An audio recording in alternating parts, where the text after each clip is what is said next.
Les trois cons et un lion. Un jour, sous le ciel beau et élégant, trois cons parurent bons et insolents. Sur le chemin, dévoté d'obstacles, où seule la pensée produit un miracle, un lion surgit devant eux si violent, et la situation semble trop compliquée. Le moins con pense à une seule issue, c'est de laisser l'un d'eux à la portée du lion, et les autres sauveront leur peau du méfait. Il pense alors au plus con, qui a accueilli mal cette idée et le nomme le plus con. Un débat s'engage entre les trois cons qui voulaient sauver leur vie du lion. Les divergences firent naître des querelles. Ils réfléchissent. Comment déloger le plus con parmi les trois cons qui s'écœurent ensemble? Pour le savoir, le fermier posa une question. Un père a mis au monde un enfant. Qui vient le premier, le père ou l'enfant? Une réflexion semble dominer les trois cons. Subitement, le moins con donne une réponse, qui voit l'enfant plus âgé que son père. L'autre rejette l'idée et la traite de mensonge. Il dit, le père et l'enfant viennent ensemble, puisque ce sont tous des hommes.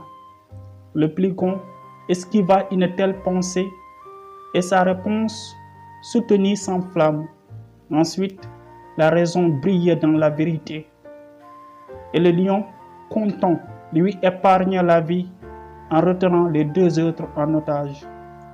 Le rescapé qui s'éloigne d'une grande distance est là le lion d'un redoutable cri. Le plus con dit avoir oublié une chose. Le prédateur l'écoute d'un œil factice. Il dit, mon jugement dépend du temps où vivent le jeune et son parent. Le lion court pour le rattraper, ayant su que c'est le plus con, mais sa vitesse ne l'atteint pas. Et revient fort épousé avec un cœur qui bat. Il trouve les autres partis très loin. Puis s'affaisse sur ses jambes fourbies. Il comprend maintenant dans sa vertu, à force d'être avec un con, tu deviens le plus con de tous les cons. Bonjour ou bonsoir selon l'endroit où le message vous trouvera. En tout cas, je vous dis salut. C'est Cheikh Tidiane Diagne qui vient aujourd'hui vous parler du texte du jour, donc les trois cons et un lion, tiré du livre, donc le recueil Les contes imaginaires, publié par les éditions Harmattan et qui se retrouve donc dans les librairies actuellement. Alors, en vente bien sûr, et qui ne coûte que 5000 francs.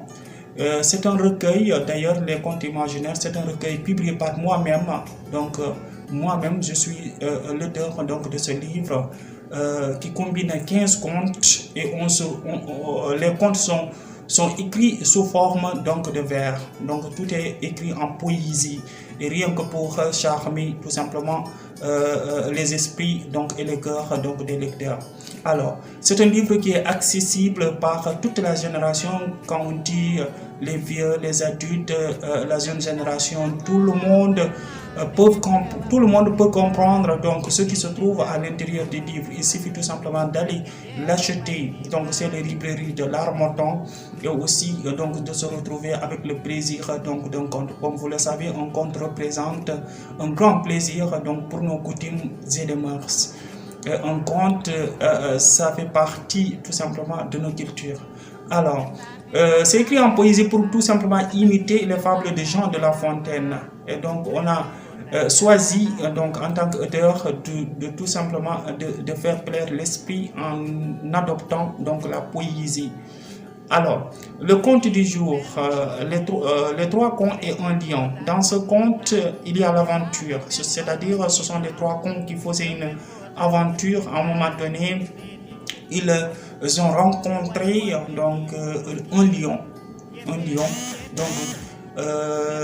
Ils étaient dans l'embarras du choix. Qu'est-ce qu'on allait choisir pour s'en sortir devant ce phénomène?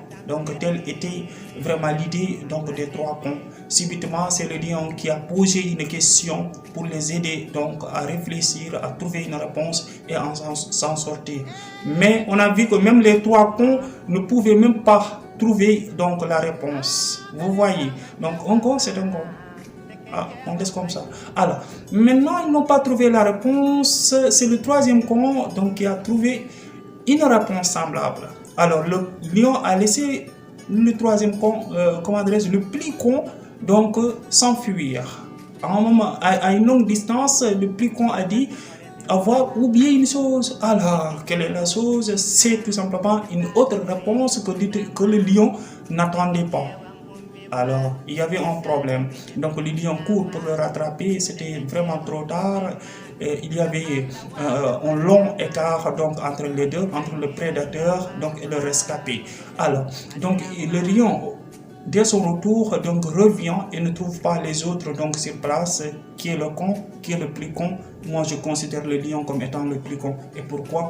Quand tu es avec un fumeur, le conte, la morale qu'on peut retenir, quand tu es avec un fumeur, tôt ou tard, si tu ne fais pas attention, tu deviendras un fumeur.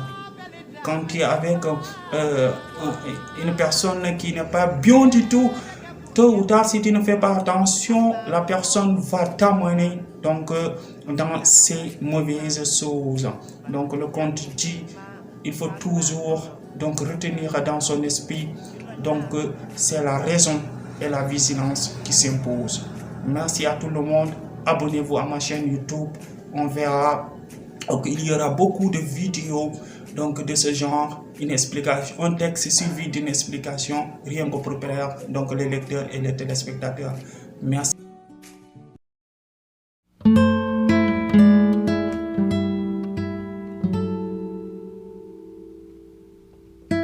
Thank you.